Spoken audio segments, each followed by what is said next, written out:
de vous retrouver une fois de plus, chers internautes, dans ce nouveau numéro, dans ce monde merveilleux. Ce monde merveilleux, comme vous le savez, une émission conçue pour vous faire voyager à travers le monde et l'espace. Aujourd'hui, sur ce plateau occasionnel, nous recevons Pasteur Mboussa Pierre. Lui, il est ex-Maïmaï, nous devons vous le dire déjà au préalable, mais converti aujourd'hui, qui a accepté Jésus comme son Seigneur et Sauveur. Il est pasteur de l'église Programme. C'est la plateforme, il y a Bonzambe, il y a le Sambo, programme d'évangélisation du Mont Sinaï. Il est déjà dans le mur. Pasteur, bonjour. Oui, bonjour. Vous allez bien? Oui, ça va. Notre émission est bilingue. Pour la meilleure audition, nous préférons que tout le lingala na français. Ce qui est à Swahili est côté mabeza. Ok, merci beaucoup. Vous avez malade? Ah oui, vous avez malade. Nous avons présenté Bino, on a présenté Malam. On présente Nandeng Yakitoko. En réalité, nous sommes pasteurs d'une plateforme d'évangélisation indiquée Sinai Mountain Evangelic Program en anglais. Maintenant en français, c'est un programme d'évangélisation du Mont Sinaï. Ok. Pasteur, comment vous êtes retrouvé là tout le monde d'abord métamorphose de Maïmaï dans l'église Balamoko pasteur. Oh, oui, justement, votre question est tellement pertinente.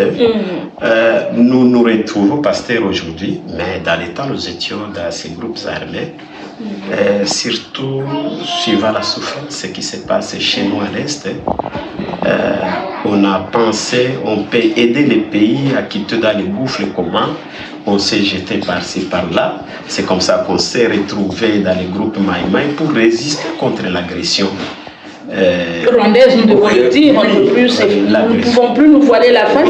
Nous sommes agressés par le petit Rwanda. Par le petit Rwanda qui nous malmène à tout moment. Nous sommes déjà au-delà de plus de 25 ans.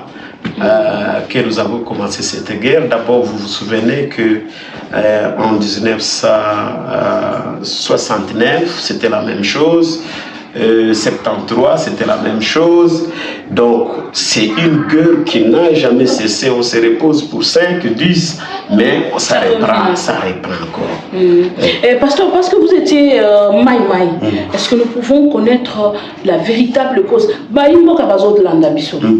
Bakoki koyeba guerre oyo ya est bitumba oyo ya est esilaka te ezalaka lelo ye lobi ezongi ndenge uti oloba ezalaki na 69 après eye kozonga na 73 et awa ezongi sikoyo na ampleur ya makasi plus de 20 ans oyo tozo vivre ka guerre o lokola yo zalaki na kati ya Maïmaï okoki oyelakisa koyebisa bayimboka na bosolo penza nini lekaka na est. Et l'autre oyo le Kakana Est est que nos pays voisins envient nos richesses d'abord.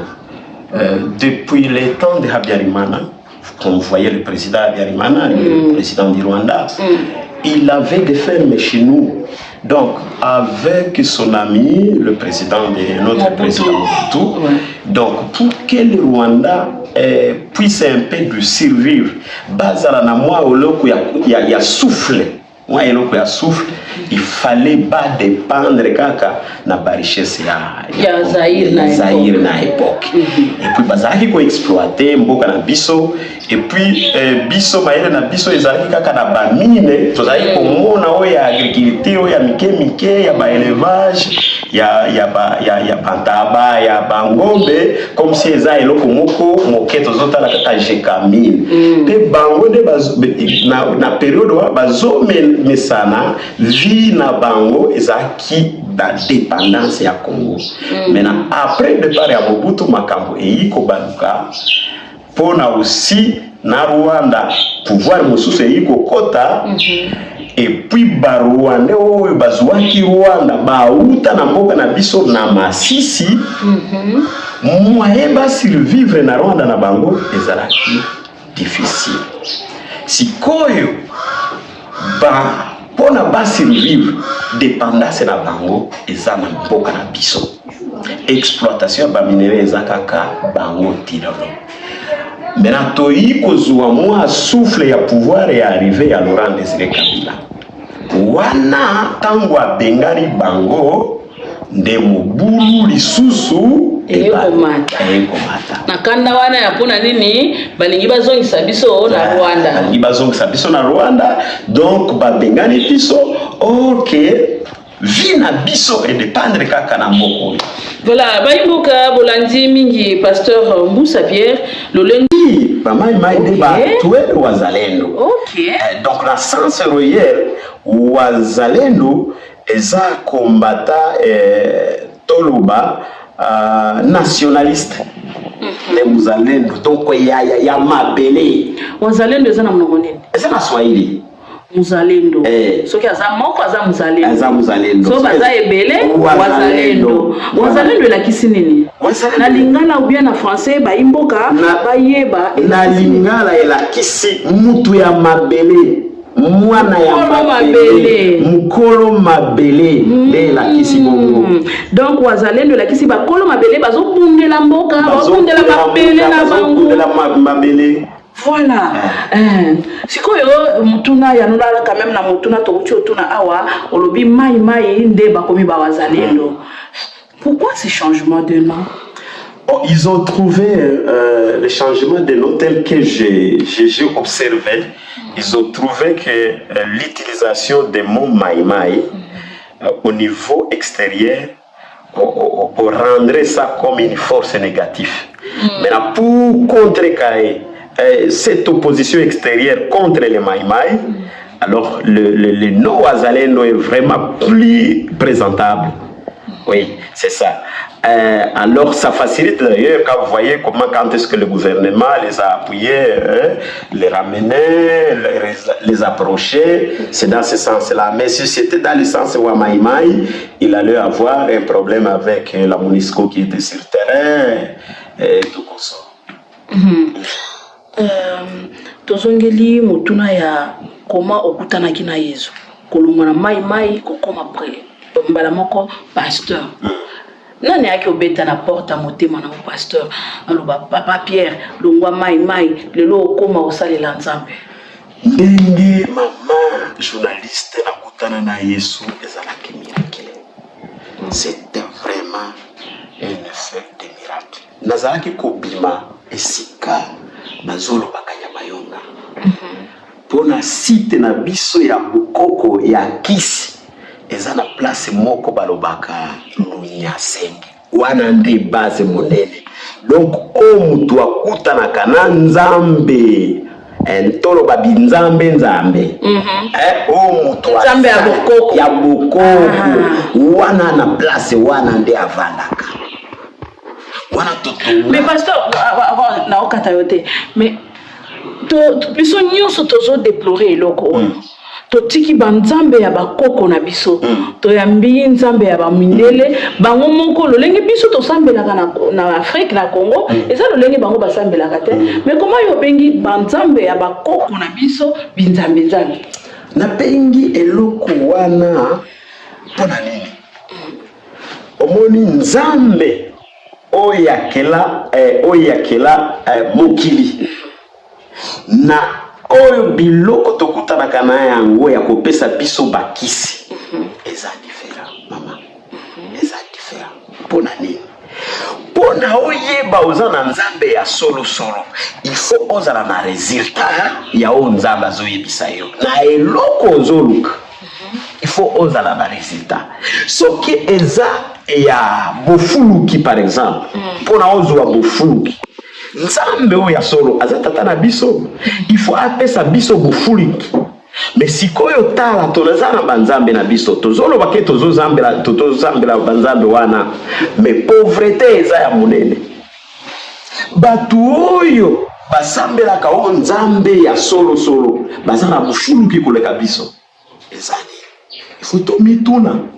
Donc pona yo lolenge wazalendo to ba mai bo bandaye kokoka kobenga na munguna te eza po bandaye kosalela mingi bokoko tosalaki kosalela bokoko soki kisi eza te tokokende kopate. sikoyo conseil nini okoki kopesa na bandeko bazalendo lelo? Conseil on a otala vraiment caméra malamu. Conseil oyo na kopesa bandeko na ngai bazalendo oyo baza na nzamba. Na oyo na kopesa na bakonzi ya mboka. Tala malamu caméra. Oyo bazosala, donc oyo gouvernement biso esaleli bazalendo, oyo esengelaki basala to sala biso nyonso ezalaki korekolte bana nyonso toti bango na formation. Bazosala bitumba baza na formation te, biso mpe tozalaki kosala bitumba tozalaki na formation te, nde tozokende bitumba 1 heure de temps tokimi.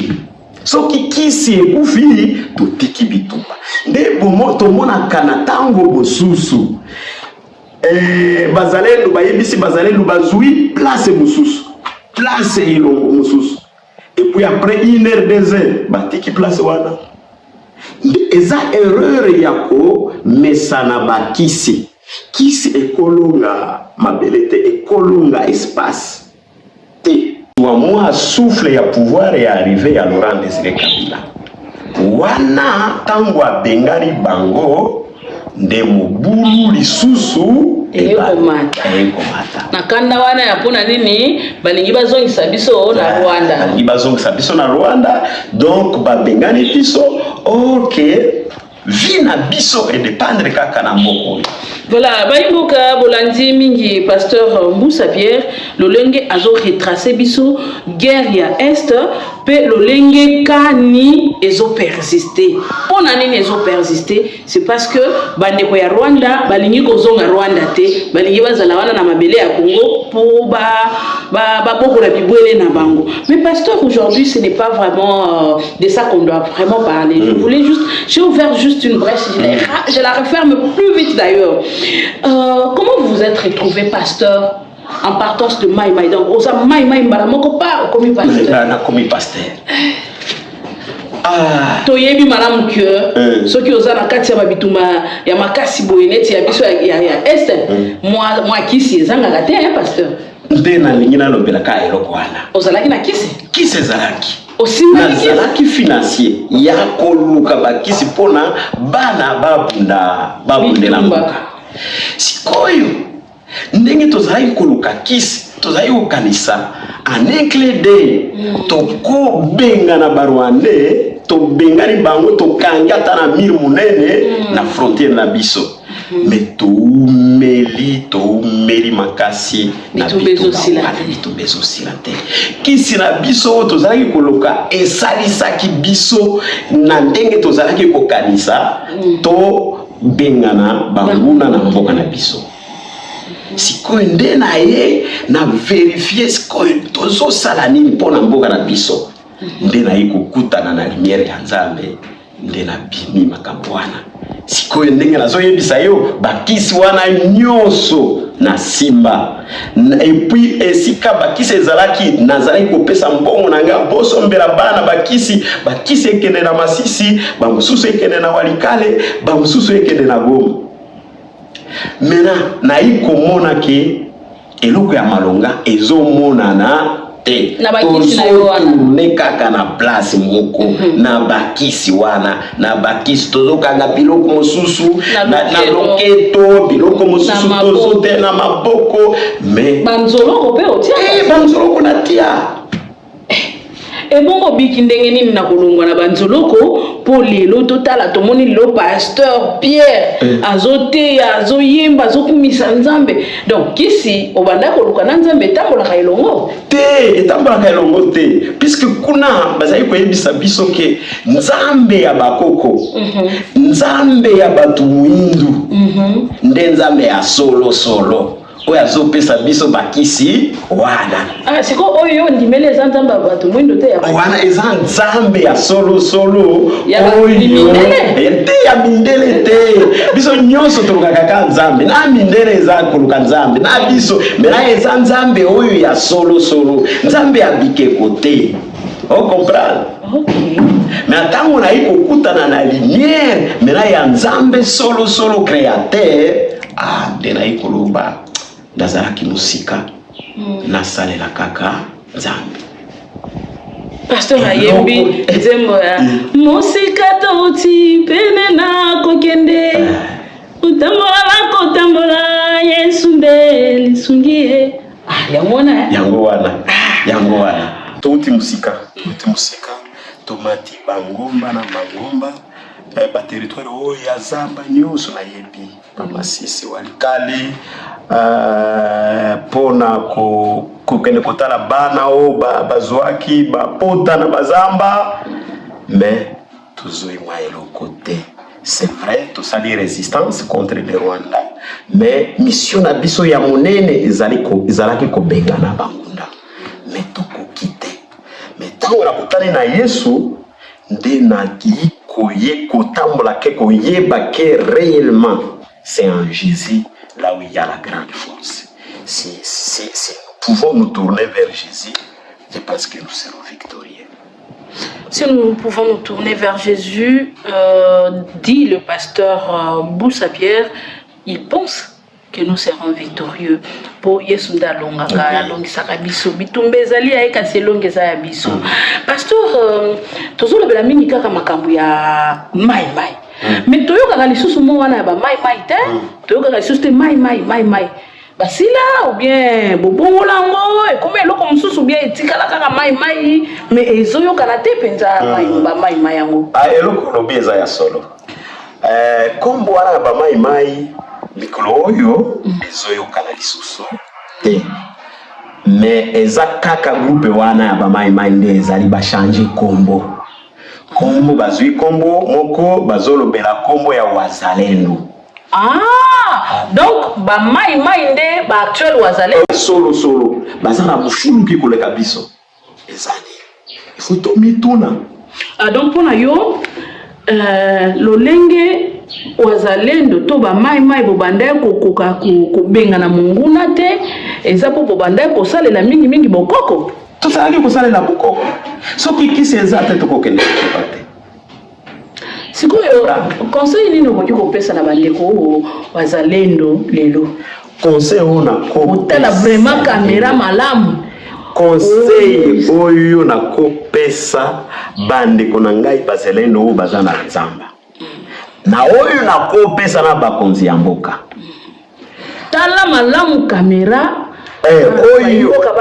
oyo bazosala donc oyo gouvernement na biso esaleli bazalendo oyo esengelaki basala to sala biso nyonso ezalaki korekolte bana nyonso toti bango na formation bazosala bitumba baza na formation te biso pe tozalaki kosala bitumba tozalaki na formation te nde tozokende bitumba 1 heure d'état tokimi soki kisi ekufi totiki bitumba nde tomonaka na ntango bosusu bazalendo bayebisi bazalendo bazwi place mosusu place elongo mosusu et puis après 1 heure 2 heures batiki place wana eza erreur ya komesana bakisi kisi ekolonga mabele te ekolonga espace te wana nde problématique na biso soki gouvernement na biso ndenge ayokanaki na bazalendo wana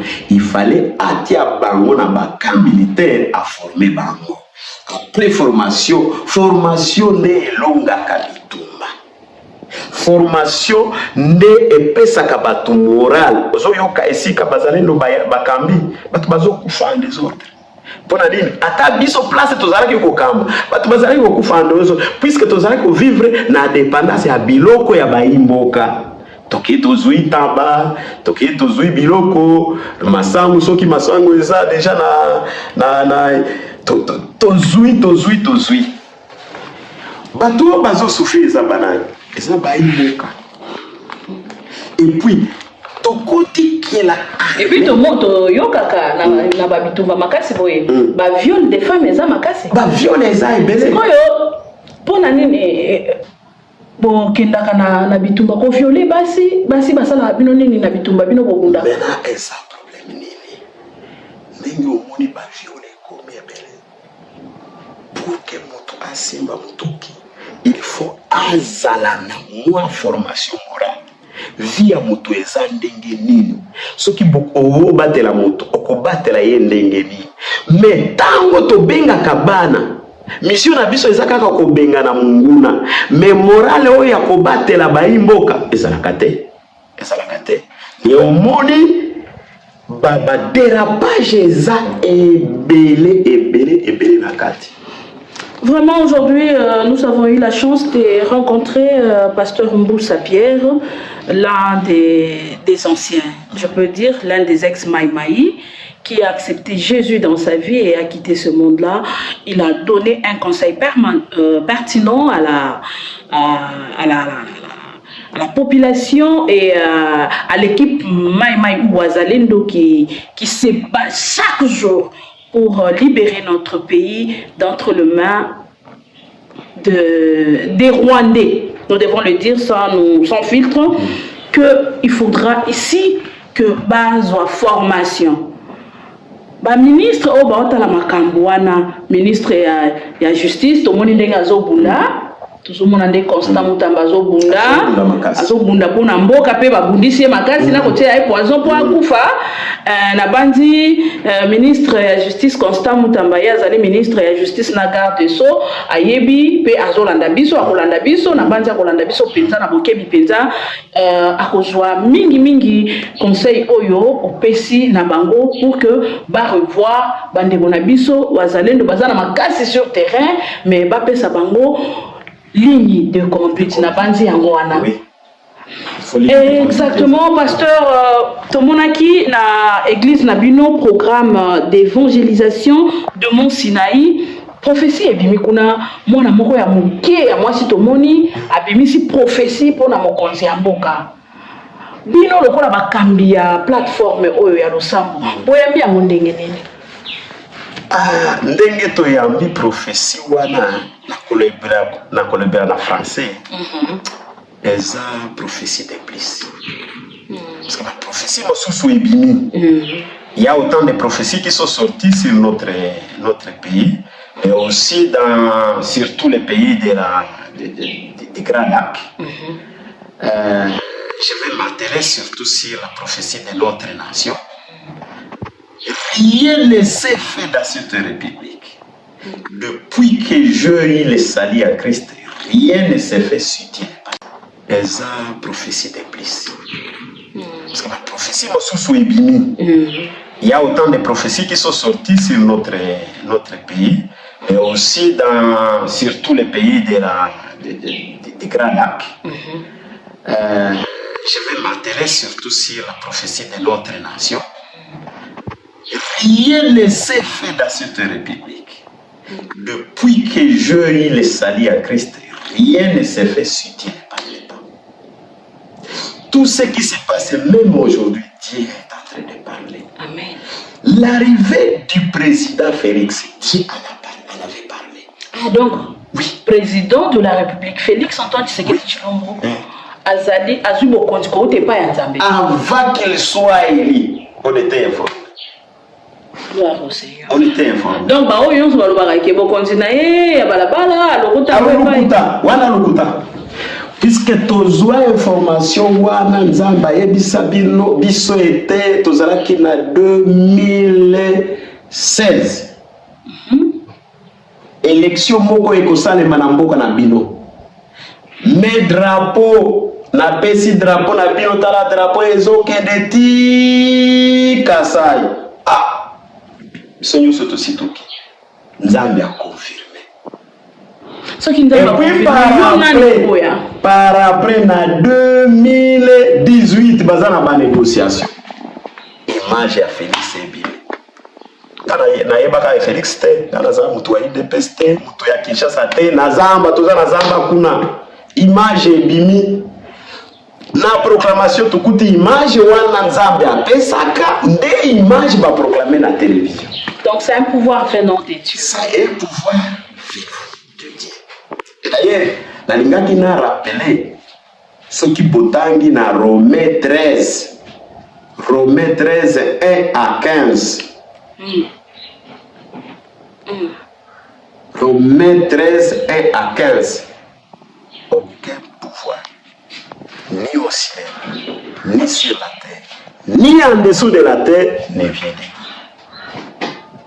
Si ce pouvoir est mauvais ou pas, tout pouvoir vient de Dieu. Biso tolandi ya mwana wana ya muke akozala na mbula zomi la petite peut avoir 9 ou 10 ans quand elle parle de Félix Tshisekedi.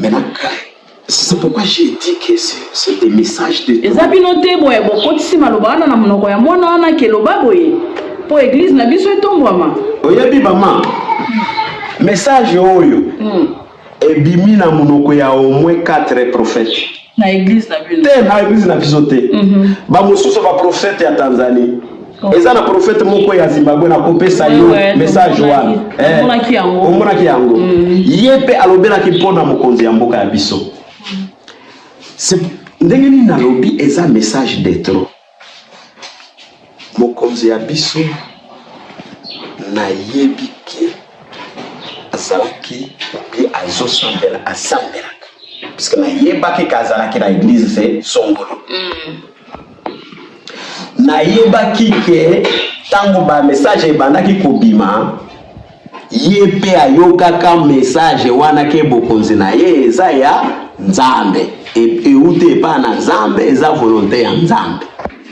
Sikoyo ndenge tozotala message ya mwana o muke, c'est comme si eza na quelque part erreur moko esali.